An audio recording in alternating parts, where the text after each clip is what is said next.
ലോകത്തിലെ ഏറ്റവും വലിയ തുണിക്കട ഉദ്ഘാടനം ചെയ്തത് ഷാരൂഖ് ഖാൻ. പക്ഷേ വെറും 18 മാസം കൊണ്ട് ആ സ്ഥാപനം പൂട്ടിപ്പോയി. കൊച്ചിയിലെ വമ്പന്മാരായ ഷീമാട്ടിക്കും ജയലക്ഷ്മിക്കും കോമ്പറ്റീഷൻ കൊടുക്കാൻ 5 ലക്ഷം സ്ക്വയർ ഫീറ്റിൽ ലോകത്തിലെ തന്നെ ഏറ്റവും വലിയ തുണിക്കട ഇമ്മാനുവൽ സിൽക്സ് കൊച്ചിയിൽ ആരംഭിച്ചു. ഉദ്ഘാടനത്തിന് വന്നത് ഷാരൂഖ് ഖാൻ.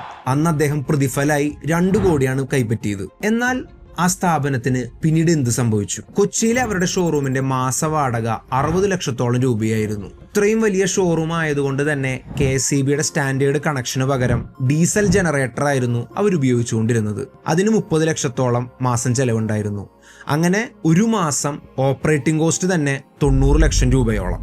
അതുകൂടാതെ തൃശ്ശൂരിലായിരുന്നപ്പോൾ മിഡിൽ ക്ലാസ് ഒരുപാട് വിശ്വാസം അർപ്പിച്ചിരുന്ന ഒരു ബ്രാൻഡായിരുന്നു ഇമ്മാനുവൽ സിൽക്സ്. എന്നാൽ കൊച്ചിയിലെത്തിയപ്പോൾ അവർ ടാർഗറ്റ് ചെയ്തത് കുറച്ചുകൂടി ലക്ഷറി കസ്റ്റമേഴ്സിനെ ആയിരുന്നു. എന്നാൽ ആ കസ്റ്റമേഴ്സിന്റെ വിശ്വാസം നേടിയെടുക്കാൻ ഇമ്മാനുവലിന് സാധിച്ചില്ല.